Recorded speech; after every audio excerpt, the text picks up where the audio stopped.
Ladies and gentlemen, today we are joined by Matt Stryker, who is a phenomenal wrestling talent, as well as one of the voices of Lucha Underground and New Japan in the States. And we're just pleased to have you here, Matt. Thanks a lot. I appreciate you guys making time for me. Absolutely. I'm just going to jump into some stuff because apparently in my research, I found out that you and I lived near each other at one point when you were assigned to Deep South Wrestling. And so the first thing I'm going to ask is, how did you like working with Jody Hamilton? Oh, wow. It's funny. I can now always assess how I feel about people by the face I make when someone mentions their name. And I just smiled ear to ear. I'm a deep wrestling fan, so it took me a while. It's like, I'm seeing him without his mask, like that in and of itself. And then listening to his stories and just watching the way he moved. That to me, I think, is something that a boy from New York might not ever have a chance to sit under the learning tree of the assassin. So it really is a unique opportunity. I loved it. I'm grateful for it. Now, I know, so I referee for a small federation here I'm based in Alabama. And I know that when we bring guys in who are kind of legends from that era, it's a sellout in the locker room. Everybody's kind of, they want to sit around and, like you said, sit under the learning tree for a few minutes. Give me something that Jody Hamilton told you that carried through with stuff that you did in the ring. A great question. I think it was more of a mindset than a specific thing. And it was the way that Jody carried himself in situations. It was, you dictate the situation until you want to allow someone else to dictate the situation. And if that makes sense, and I hope it does without giving too much away, that says a lot, because it could be the crowd that dictates the situation, it could be an athlete, it could be the referee, it could be a lot of different people, but someone has to have the responsibility of allowing that, relinquishing responsibility for how a situation's going. Jody had a great confidence about him, still does. I mean, I haven't seen him in years, but that to me is a big thing. It's not being an alpha male, it's just, this is how this situation should go, or this is what I think should happen. Oh, you have a good idea. Let's see what you have. No, it doesn't make sense. Let's go here. Nice. Well, I'm gonna do something kind of unorthodox. I'm gonna jump backwards a little bit because I also saw that you were trained by the unpredictable one, Johnny Rods, and you and I are about the same age. I'm about 3 years older than you are, so we came up as wrestling fans, kind of at the same time. A lot of people don't know about Johnny Rods and the school that he runs, and the fact that he's trained. What led you to him? I've got an answer that I don't know why it becomes more and more unpopular as time goes on, but my answer is God. That's for me. And but it just was. Listen, there was a wrestling school. I grew up in Queens. He was in Brooklyn. But it's funny because my father, that's my wrestling connection, is through my father, and he would always tell me about his father. My grandfather would throw his shoe at the TV every time this one wrestler came on. It was always this guy Johnny Rods. So all these little things seem to me to be more than coincidental. There's no coincidences to me, So. That's the short answer, because all the people I've met through my Johnny Rods experience have been staples in my wrestling life. Tommy Dreamer is, I don't even know if your readers understand that there's no one that loves wrestling more than Tommy Dreamer. And he comes from the same school that I did. And then we wound up in WWE together, and we would travel together. And all that is just too perfect to not be divine in some sort of way. When you were being trained, and I'm kind of going to ask you sort of a variation of the same Jody Hamilton question. When you were being trained by him, did he give you a piece of advice that just became invaluable later? So many Johnny-isms. And, there are so many. There's leave them how you found them. Sometimes some people don't want to be told how to do anything. And if you become one of those people, say someone comes up to you and says, "Hey, I noticed you on your undrags, you're putting your elbow down. I'm afraid you might separate your shoulder one day." And you're the type of person, "No, I know. Oh, you know? Oh, okay. Hey, man, good luck. Leave them how you found them." That's a good one for me.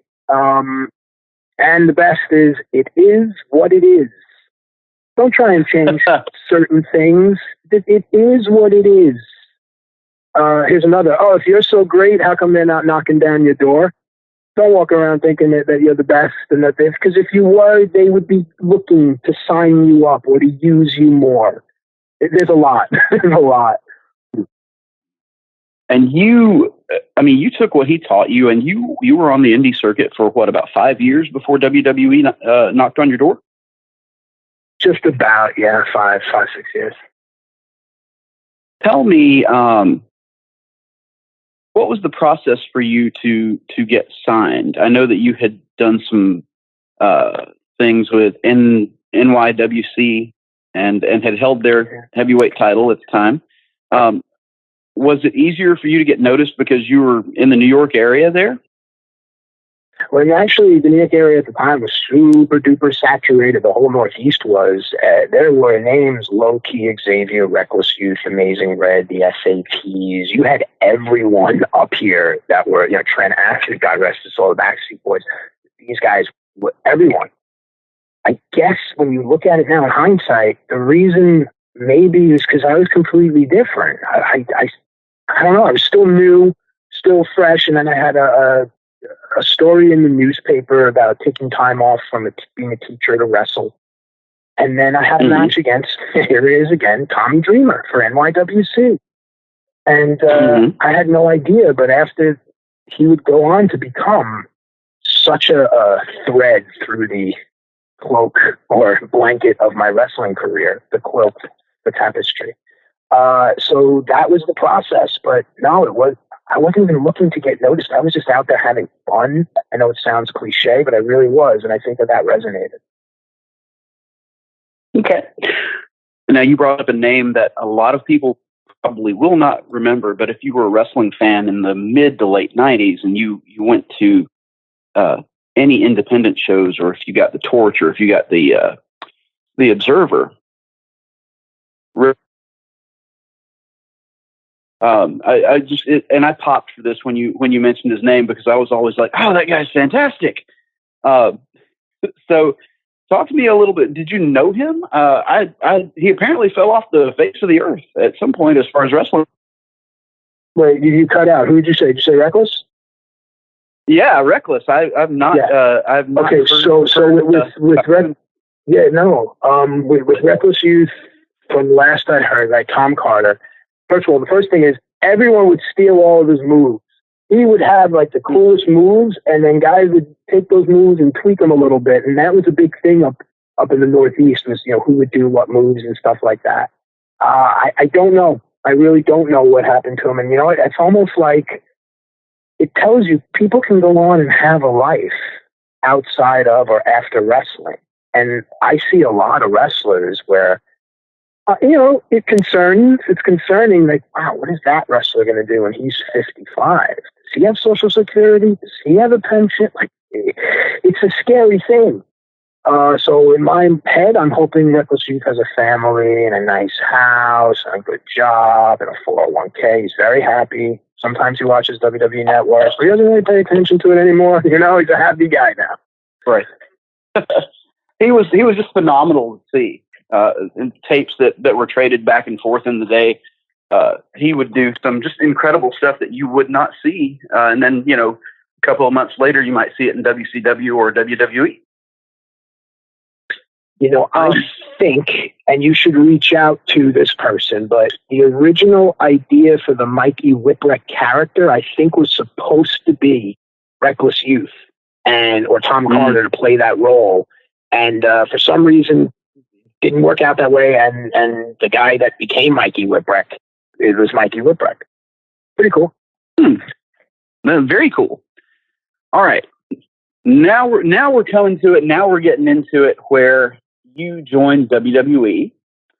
and the invitational match with Kurt Angle. How was this pitched to you? Was this a hey, you're going to do this, or hey, would you? I mean, I know you're coming in, you're a brand new guy. What was the process there for them to throw you in with Kurt? I do believe that I had a match in February. So the match you're referring to, I think, happened July. I want to say July 11th. Don't call me crazy, but I remember the date because it meant so much. But back in February, through Jim Kettner, who had the ECWA in Delaware, I was an extra talent, local talent, and I wrestled Kurt Angle. And I guess someone said, "Oh, he's wrestled Kurt before, put him in there." And the story was hot. And again, divine winds blow. I could have easily been, anything, but they gave me that spot. So there you go. Nice. And so I guess, and I may be not unusual in this. I'm used to seeing you as a heel. And you really started to develop the heel kind of I'm smarter than you because, based off of having been a teacher. Was that an easy development for you? What was process like there? So now I think I'm almost 20 years in, and I'm a grown ass man. And still to this day, people believe that persona. And I remember vividly, I'm in San Francisco. I was staying with a friend, and the writer who currently works on Lucha Underground called me and said, "Listen, Vince, it really sees you as a heel. He overheard you talking in the hallway, and just the way you speak, you say he and I instead of me and him, and you were joking around with someone, and you corrected that's him and I, and he wants that, and he wants you to smile all the time. He said, people are going to hate you."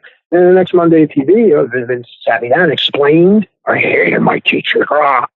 And from Vince's his growl, came, the inspiration, like, wow. And I went out there, and all credit to him, man. From there on in, I got it. I understood what he wanted, and people hated it. They still hate it, because parts of it still come through on commentary, even when I don't mean to do it. They still bite, and that's why Vince is so great. And that's kind of what they mean when they're talking about your successful gimmick is you turned up to a little bit of turned up to 11. 100%. And it's interesting because that was me, 13 years ago. I like to think, I'm a different person now. And people that I know said, right, you've changed, and once you're away from the mania, no pun intended, you're allowed to become the person that you were going to be before you got involved in wrestling. Wrestling really impacts people's personalities, their life decisions, who they are and who they want to be. Interesting on a psychology and sociology level, too. Speaking of like a psychology and personality level, I'm going to chime in because as a teacher, you were around the personalities of the staff room, right? And then, of course, going into wrestling, going into the locker rooms, you're dealing with, of course, strong personalities, gossip, and, all this stuff happening around you. How would you compare the staff room to the locker room? Great. In the staff room, honestly, you can't say to Mr. Fitzsimmons, "Hey, man, you want to go across the street? Like, what's up? You got something to say?" Right. You can't do that in the real world. You got to bite your tongue. Or any other wrestling thing. If you are this type of person and someone is giving you a hard time, then you say, "Listen, let's go to the 7-Eleven and go behind the dumpster and say, I'm not saying we'll kill each other, but let's just end this because I don't want to be annoyed at you." Or I'm in the ring with you and oops, I'm sorry, I didn't mean to kick you in the face. I would never do that because to me, you step in between the four ropes. That's for the fans. That has nothing to do for us. So there's the big difference. There's I don't know if the word's reciprocity, but there's accountability more in wrestling that some people might fear. You've been through the best and the worst, I would say, in both worlds. Well, I mean, honestly, everything's relative. If today I was on the beach and I was in the ocean, how bad are things? And was it really the worst? Was it really the best? It was an experience. Absolutely. And you have to, I forget who said it, but it's one thing I've learned about life. It goes on. Someone said that, and it does. Where were you a year ago? Where were your readers a year ago? Think about how life is different now. So I've got to ask, because I think this is kind of fascinating. When you started the heel kind of teacher gimmick, it was not that long. Dean Douglas had not been out of the WWE for that long. I mean, he's still that his gimmick might have left a taste in some people's mouths. So was there ever anybody going, hey, Shane Douglas did this, maybe don't do it this way, this is maybe why he failed at this? No. I never heard those things, but I think from a perspective, and perception is reality. Remember, I'm not nearly as big as Shane Douglas is. I didn't have nearly the same pedigree, no pun intended, that Shane Douglas had. I was, and it's funny because Strictly Hunter said this when I did something with Tyson Kidd. I was his manager. Hunter said, "You're pesky. You're like Ari Gold in Entourage." And pesky's a good word, and that's the difference between, I think, Dean Douglas's character. Because I think the guy in the front row isn't going to take a punch at Dean Douglas. He's 6'1", he's 260. The guy in the front row might take a swing at Matt Striker. He'll regret it, though. But you know what I mean? That was the difference. And there was never any comparison. It was two different pitchers. Two guys throw fastballs, and we don't have to compare them. Gotcha. Okay.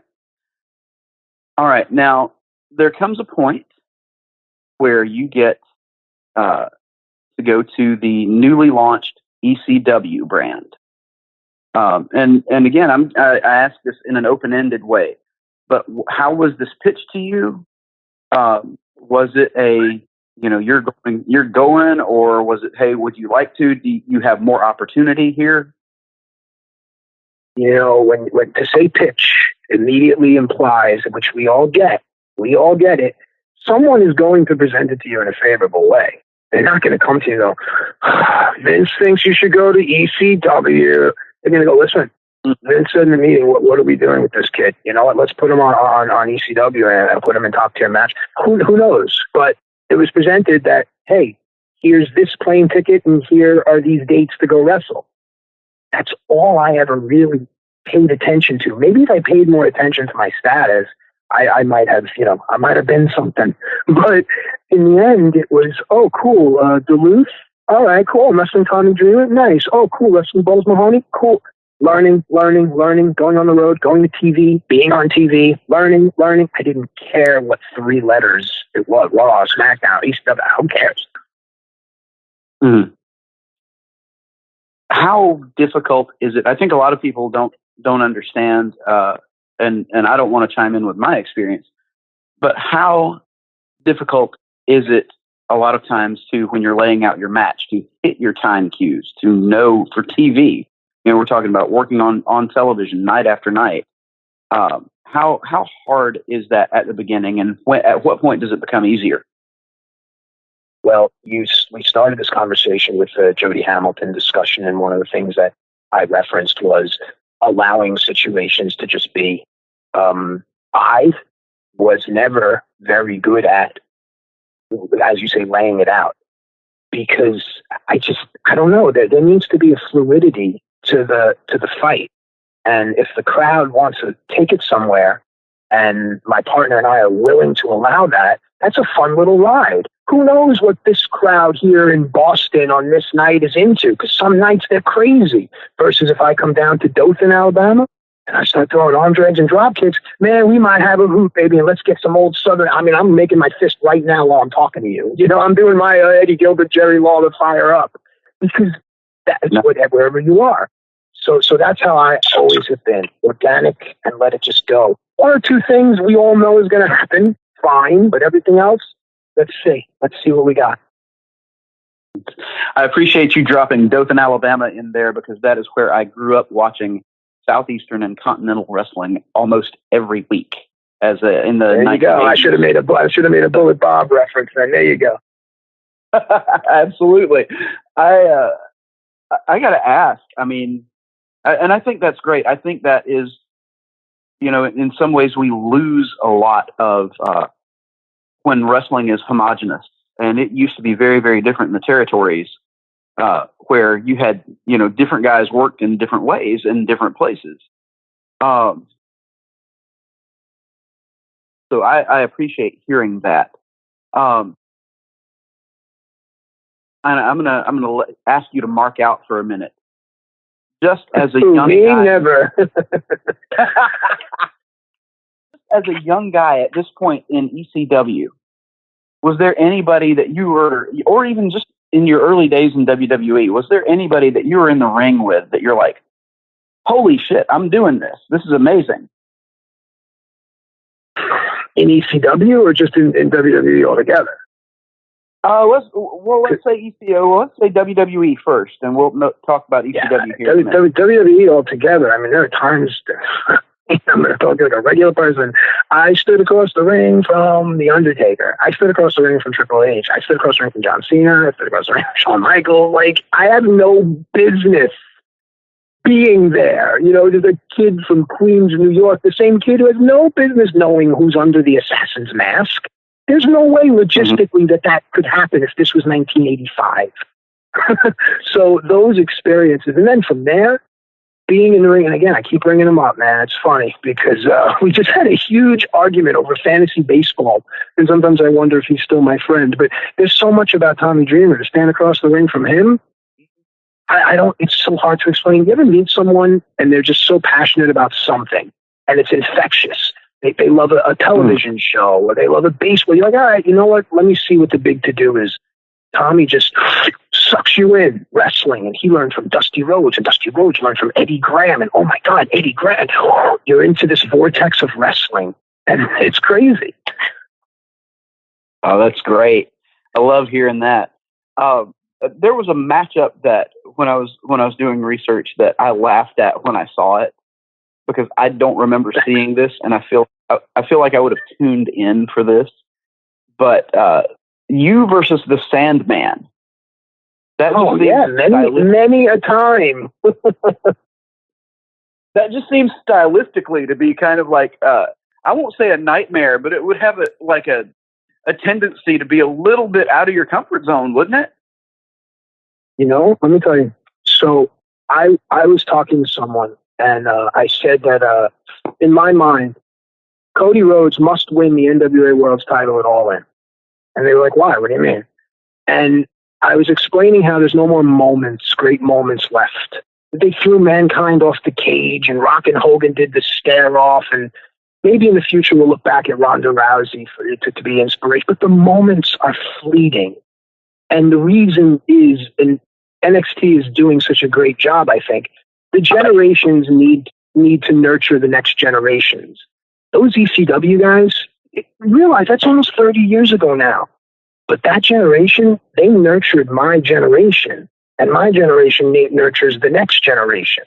So the matches with Sandman were helpful because all the other ECW guys watched. You don't think they weren't going to keep an eye on their boy? They didn't know me. They thought I was going to stick my thumb in his throat, or maybe he's down with this guy. He's going to try to break Hack's. No. To the contrary, Sandman and I, to this day, are still friends, and we talk about weird space stuff that you don't want to, like aliens and things like that. But that generation helped mine, helps them, and I think for Cody needs to win that title because that generation, the Young Bucks and Cody, that's the next one, and then the next one is coming up. It's exciting. Nice. Tell me this, at what point when you transitioned to commentary, had you been trying out for commentary? Had you been interested in doing commentary? What was going on? All my life. All my life I've been doing commentary. Since I'm a little kid, I had G.I. Joe figures, and I had a wrestling federation, and I would talk the matches into the tape recorder. And my mother still has the tapes. And it's interesting because as a little kid, you're just doing it, and you're passionate about it. And then they say, hey, someone thought you might want to try this. Put these headphones on, 3, 2, 1, go. You either become that little kid again, or you stare blankly into the camera and opportunity lost. So I've been preparing all my life. And again, it's divine, because when the camera went on, man, I feel like I've been doing it all my life. Now that I'm into it, now is the challenge, because I listen to my critics. I shouldn't, but I do. And I'm always trying to get better. I'm always trying to be better. That 8-year-old kid, all he cared about is that Destro hit the flying headbutt 1, 2, 3, you know? And like, so there's how, and I guess, you know, it's kind of legendary that Vince is in your ear when you're doing commentary, producing you, and if you have your boss producing you, you know, either Vince or Kevin, and I can't call his name, but you know exactly who I'm talking about. Kevin Dunn. There we go. Old man syndrome hit me there for a second. But you have Vince or Kevin Dunn in your ear talking to you. How stressful is that? Because these guys are you know, bosses in the company, especially Vince, who owns the damn thing. Well, I look at it a couple of ways. For one, my experiences both with Vince and Kevin were never negative. And I can say that it's either A, and I can be humble and honest. I was never Raw's lead announcer. I was never SmackDown's lead announcer. And I was never really ECW's lead announcer. So if he's going to be mad at anyone, it's usually going to be a play-by-play guy. So I didn't get a lot of nerve from him. As far as what I did, you could look at having your boss in your ear as a positive or a negative. But I mean, let me spin it this way. I was able to talk to exclusively and learn from exclusively for 3 hours, 4 or 5 hours every week from Vince McMahon and Kevin Dunn. You tell me anyone else that had that experience. So there's good and bad and everything. Thankfully, I did not have a lot of bad in my headset. Nice. Good deal. Now, when you took over on ECW as commentator there, remind me, but I feel like the timeline adds up here. You replaced Brad Armstrong, who they had been trying to work in that position. Is that right? No, I think they did a 3-man with Joey Taz and Brad, rest his soul. Man, Brad was so good and so nice, and it's amazing that you meet people and you don't know why you meet them. And sometimes afterwards you realize, again, how is this kid from Queens, New York ever going to be able to sit and talk to Brad Armstrong? And I'm thankful that I did, man. God rest his soul. That Armstrong family, from top to bottom, they're good people. You know, there's just sometimes some people just bad people. The Armstrongs, good people. Good people. And oof, I got chills. No, so it was Brad and Joey and Taz, and then I think Taz goes up to SmackDown, and I come in to do color. Okay. But I could be wrong. No, you may be right. You're the guy who lives it. I'm going to defer to you. So I love don't do that at this point. I got the syndrome too, my man. or adult onset, whatever it is. Right. Is there a point when you're doing commentary there where you're like, you know, I didn't plan to transition into this from being a wrestler, but man, this is, I mean, like you were talking about, you know, you're sitting under the learning tree again, not necessarily on purpose, but you're there under Vince, you're under Kevin, you're sitting beside Joey Styles. What in the world? How did that feel? I always, funny, you know, I'd always seek counsel from my elders. And at that point in my life, it's my father and my grandfather. You know, hey, what would you do in this situation? Or, hey, what do you think about this? And it's always been a thing for me in my life, have a contingency plan. Because if one thing falls apart, you can't be stuck out there. And I bring it back to a lot of the wrestlers. You know, what are we going to do if they don't get signed? Or it doesn't work out, you know, with Japan or whatever? What happens at the Impact? What are these people going to do? You know, don't their parents worry about them? That's how I look at it. So when I was there doing the commentary, I said to myself, I can do this till, you know, God willing, I'm 70, 75 versus I go out there and put on my trunks and go wrestle when I'm 50, unless I love it and I look good and my body's good. But other than that, I don't want to have to do it. It hurts. Don't let anyone fool you. It hurts more and more as you get older. So I looked around and I saw, hey, opportunity. Hey, cool, save your body. And I should have done more. I should have started my postgraduate work then. And I'm going back to do it now just because I'm like, all right, let me do this now. But things like that. And it does hurt. I've taken a few bumps, and even on a very soft indie ring, it still hurts. It does not feel good. Talk to me a little bit about Lucha Underground. I'm gonna skip ahead here because I'm just super curious about this, because I'm curious about the way that promotion and the way that show works. How did you get approached to do this? What was the impetus, and what's it like working at something that's that different? Again, these opportunities only present themselves so often. I'm sitting in my house, I'm sitting on my couch, and I been let go from WWE, and I'm doing math, and I'm looking at my finances, and I just take a minute and I stop and I just say a quick little prayer. I just pray, please guide and protect me, whatever I say. And I'm not being dramatic. As soon as I open up my eyes from the prayer, my phone rings. And it's the same writer that called me to say that Vince thinks I'd be better off as an antagonist. And it was a Thursday. Don't ask me how I remember this stuff, because I've had a million concussions and done some things in college that make me not remember stuff. But he says, can you come out tomorrow on a flight to Los Angeles? Be doing this wrestling show, and Josh Mathews was our first choice. They said that to me on the phone. I felt terrible, but he can't do it. Would you do it?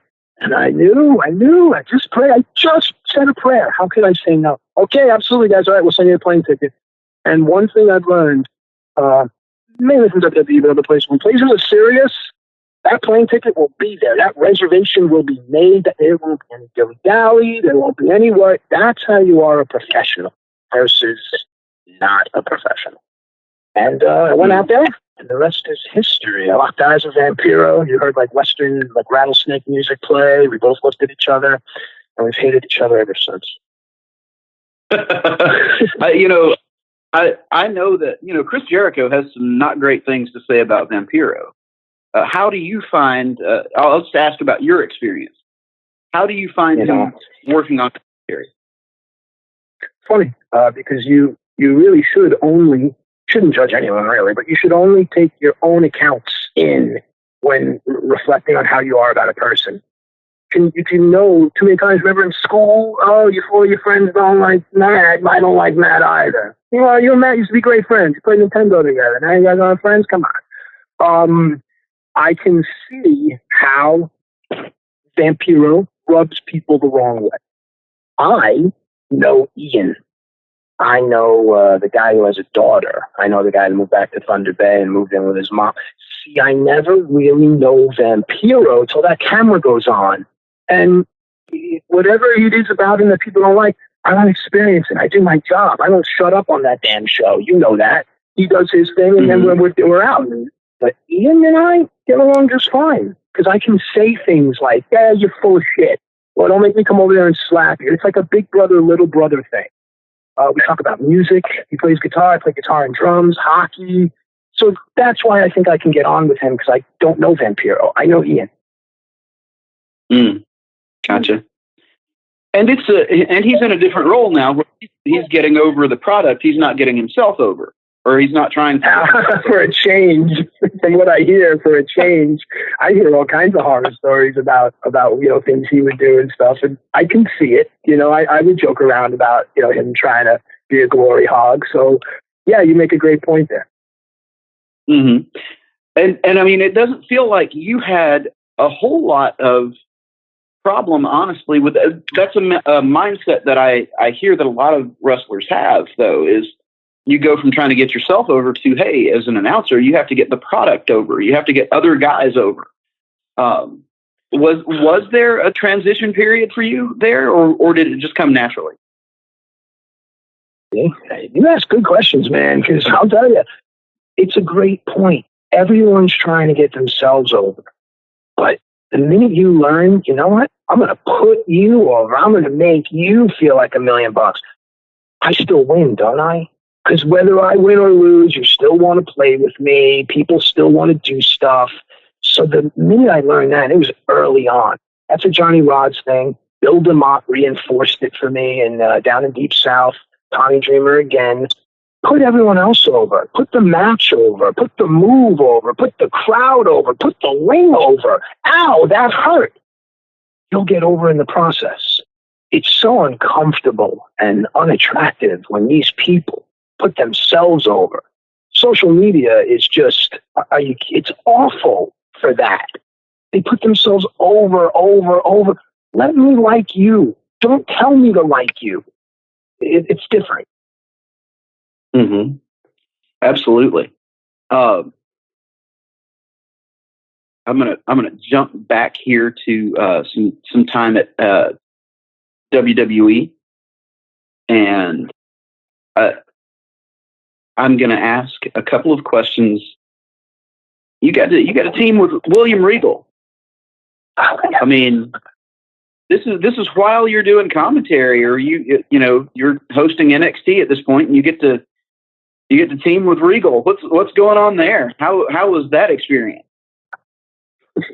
Again, I have no business even being able to know him by his first name. Like, think about it. Again, this kid from Queens, I loved William Regal. As a wrestler, everyone else was watching, all these other guys or whatever. I was watching William Regal and Dean Malenko and Chris Benoit. So to team with him, to know him, to experience him, it was surreal. They say don't meet your heroes because you'll be disappointed. That's not the case here. He at least if you put on a front, he fooled me, but I don't think so, because he was everything I wanted him to be and more. Also, another guy like that was Fitz Finlay. When I grow up, I want to be Fitz Finlay. He's a man's man, you can't mess with him. He's 50-something. He'll beat all three of us up. All three of us on this call, he'll beat us up. Nice. A buddy of mine who has been in the business for about a year and a half just got to work Fit Finley's son this past weekend. Nice. What's your friend's name? His name, he works under Bobby Flacco. Nice. And he worked David Finlay, right? Right. He and a guy have a tag team. They call themselves the Red Mexicans, which I got to put those guys over. They work hard. Nice. I saw the video of the match, and you can see Fit in his son, and that kid is hard. Absolutely. Yep. What about, you mentioned another name that I got to go back to because he's a personal favorite, Dean Malenko. For a guy who spent the majority of his career outside of the United States. I mean, I think a lot of times it's hard for people to understand how good he was. You want to expound on him a little bit? So you bring up a great point. The fact that you have to be aware of the fact that Dean had a career that you weren't exposed to in the U.S.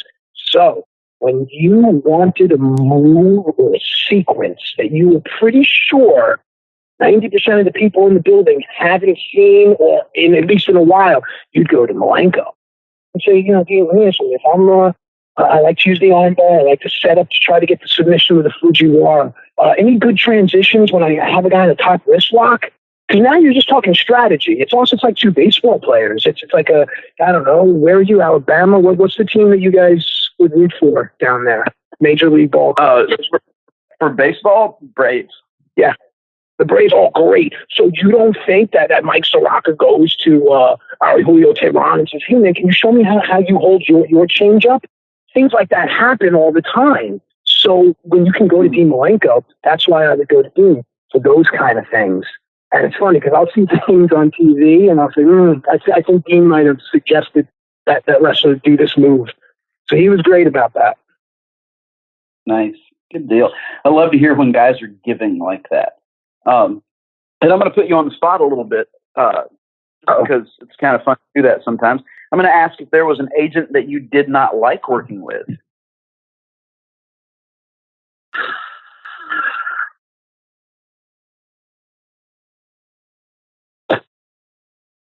No. Honestly, right. Okay.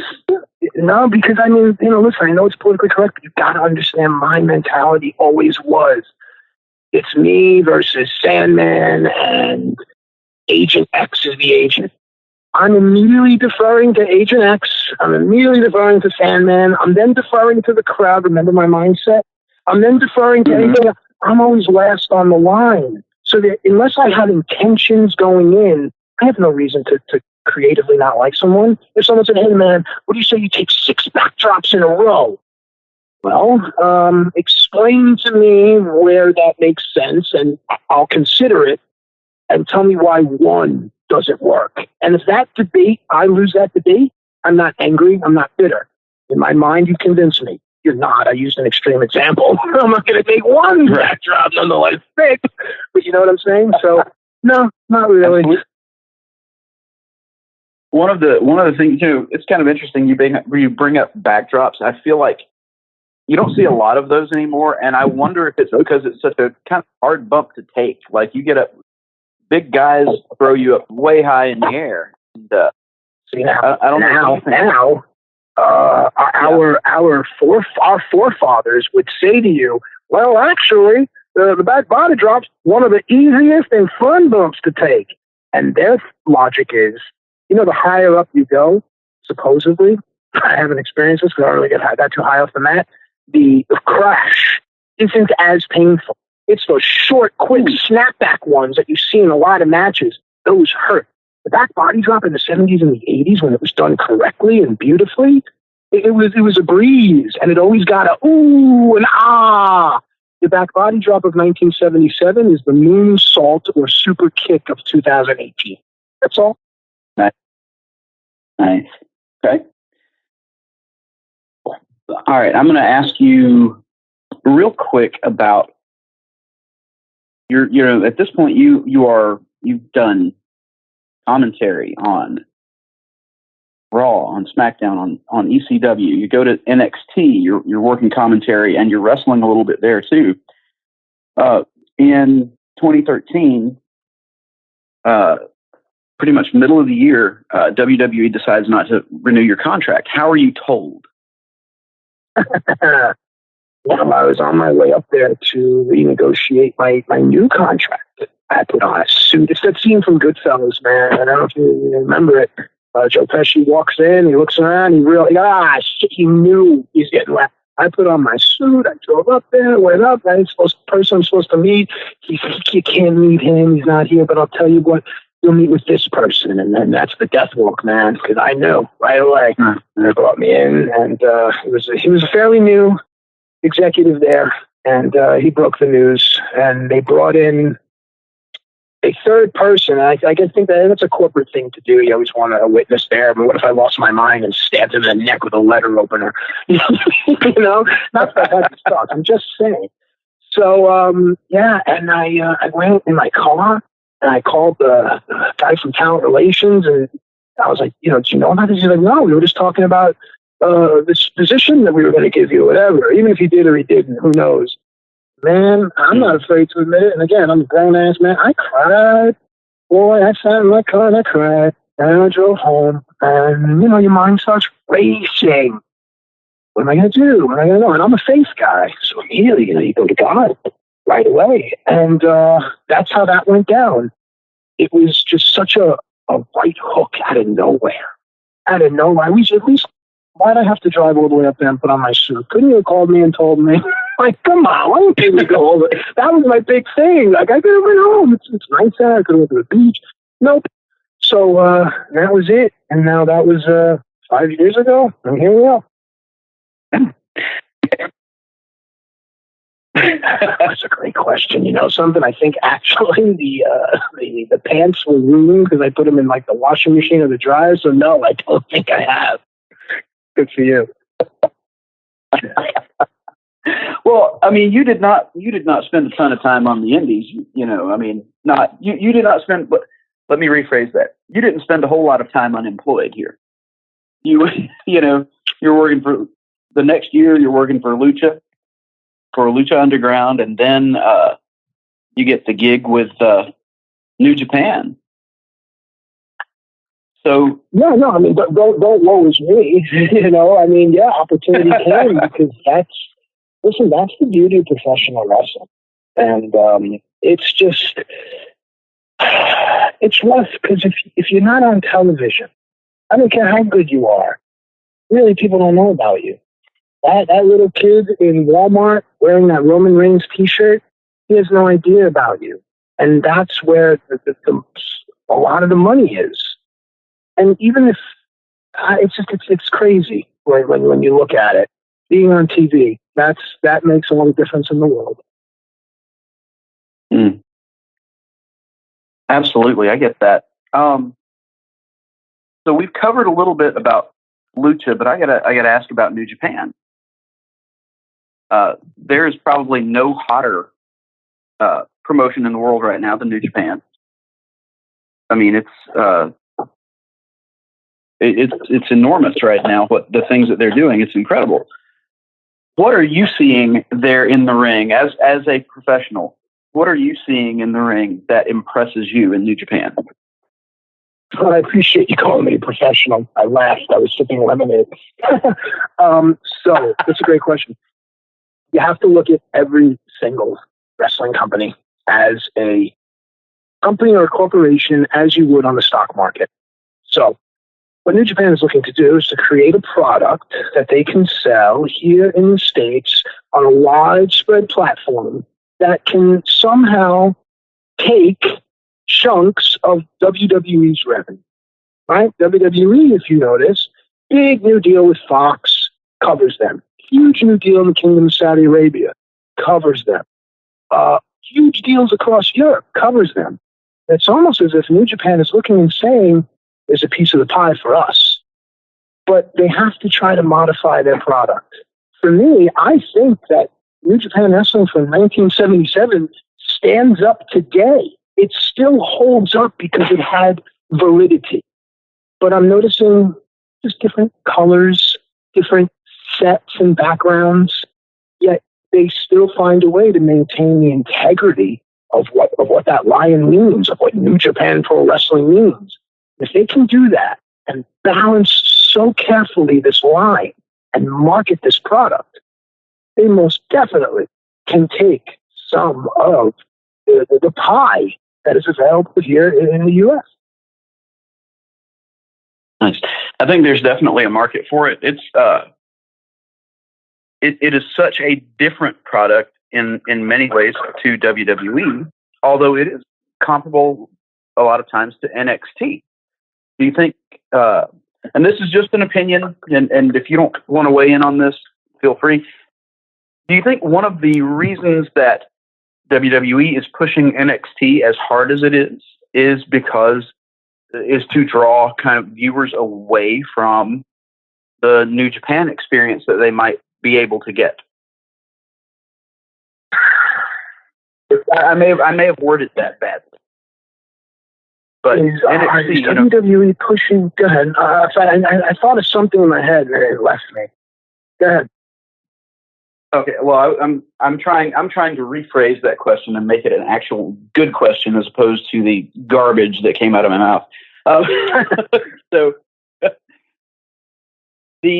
guess the thing is that I see a lot of more technical work on NXT, a lot more emphasis on, hey, these guys are really in a fight. These guys are really working a stiffer style match. Do you think that is in response to kind of being pushed by New Japan's product? Pushed. I don't know, because in order to say that, then you must recognize that Japanese wrestling has influenced independent wrestling for quite some time. Even when I was starting out, again, names Low-Key and Xavier and the Hit Squad. Man, Kobashi and these guys, that's all they watched. And that's all the Kawada, that's all they did. And I know it's not the same thing. I mean, I think some of them might be All Japan there, but just the style in and of itself. So I don't know if it's NXT is being pushed now. I think a lot of the guys they're bringing in, this is the style that they know. But do that style 295 days a year and tell me how long of a career you're going to have. And that's a big thing. So I don't know if maybe NXT is just taking them in and burning them out and making money and letting them go and putting them battered and broken and back on the indies. I don't think they do that. But who knows?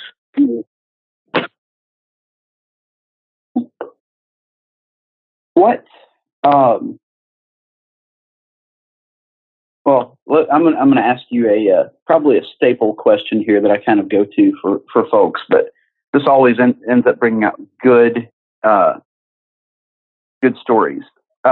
Ribs on the road. Was there anybody that liked to specifically rib you, or is there anybody that you liked to rib while you were on tour? So yeah, there's one that comes to mind. So it's kind of bittersweet. I reference how a lot of the ECW guys try to look out for the next generation of guys. And the night that we found out that Chris Benoit had died, I think we were in Corpus Christi, Texas. And Tommy Dreamer and I, we drove that night. I think it was on our way to San Antonio, but I could be wrong. And we didn't say a word. We just drove. Dark Texas, highways, no radio, nothing, windows down, just driving, silent. Finally, we pull into I think it was a Sonic or something, and we order some food. And those were the first words we said, was ordering the food. And then you have to see, you sit in your car. So the food comes, and, we're just looking at our food, and I look up, and Tommy had taken a piece of lettuce and put it on his head. He took a ketchup packet and slammed it against his forehead and shouted as loud as he could, ECW, ECW. And we just started laughing so that we wouldn't be crying. And it was right there that it's not a rib, but it was just a moment in the car how two people dealt with something. But Tommy knew him. Chris slept on Tommy's couch. I was just along for the ride there. But in that moment, you bond. And Tommy used to have someone prank call me all the time. I still think it was Lou, Sign Guy Dudley, Lou DeAngeli, but he would have someone call me and pretend, he had to put this voice on, and it said that he used to wrestle in the South, and he was hoping to get booked in WWE, and could I talk to Johnny Ace for him? And, at first I thought it was some Southern guy, this is Ray Candy, I don't know who it is. And just the calls would come for months. And then finally, in a locker room somewhere, I heard Tommy snickering in a corner. And that's when I finally realized, months later, that he had someone pranking me the whole time. So there you go. That's great. And here's another one. I'm sorry, what? No, I was just going to say, I popped the Ray Candy reference. That was great. That was what the guy made himself seem like. You might not remember me, but I'm big man, about 500 pounds. I could do a cartwheel. And I'm like, big man, 500 pound cartwheel, So I do a pretty mean Johnny Ace. I do a big Johnny Ace all the time. Hey, it's Johnny. And I also do a Stone Cold. So I remember one time I called Jack Doan, the referee, as Johnny Ace. And I don't know why, but I fired him. And that was the stupidest thing in the world to do, because Jack Doan was a senior guy. He was bless his heart, he laughed at it. But looking back, he could have been like, what does this kid do? Who the fuck do you think you are? So yeah, stuff like that. I would call a lot of people as Johnny Ace, a lot. I got Justin Roberts once. Somebody had lost a bunch of passports, and Mark Carano had me call someone. And I pretended to be Johnny. Yeah, shit like that. I'm going to need a minute. I mean, if you can do a Johnny Ace impression, you would absolutely call somebody and fire him. That would be great. Why wouldn't you? And actually, in my defense, I do recall that a lot of that was under duress of Viscera. God rest his soul, Big Daddy V. Because we would travel together too, and to entertain him while he drove, he'd say, call so-and-so and be so-and-so and put it on speaker. So a lot of that I was almost being forced to do. So Do you have any good Nelson stories? I mean, I'm interested in him just behind the scenes. He was the sweetest man. He was very, very, very humble, and I think that it took him some time to get that humble. But he explained to me, I got a unique view into what it was like to come up. He came up through like Memphis and Arkansas during a different time. You know, it was a different time, and a guy like this, a guy like Nelson walking down the street, people's heads are going to turn. And he would explain to me so many things about wrestling through that. A great thing I remember was he explained to me how, and I think Jim Ross furthered this, Bill Watts in his territory, when he would have an Ernie Ladd or a Junkyard Dog on top, his Friday night house ticket sales would be through the roof because everyone got paid. And everyone wanted to come and see old JYD put a whooping on that old Texan. But then when the economy would shift and the month would shift and Watts would have an old Texan on top, then he would have the shows at a different point. Not so much on the first Friday of the month. Maybe it's on the third Friday of the month. Because then people who can't afford the tickets, they're going to be all the way up top. And it's going to be them old Texans shouting, wanting that Texan to go whoop that dog. And I never thought of it that way. Who the hell thinks of it that way? He did. He lived it. You know, and I might not be doing the story justice, but you get the point. Yeah. So Nelson was great. He lit incense in the locker room. He played good soul music. And it was just always a very relaxed environment when he was around. He was smooth. And he would take me to barbecue and rib joints and, again, places that a kid from Queens should never be. And I went a lot of places with him. God rest his soul. He's a good man.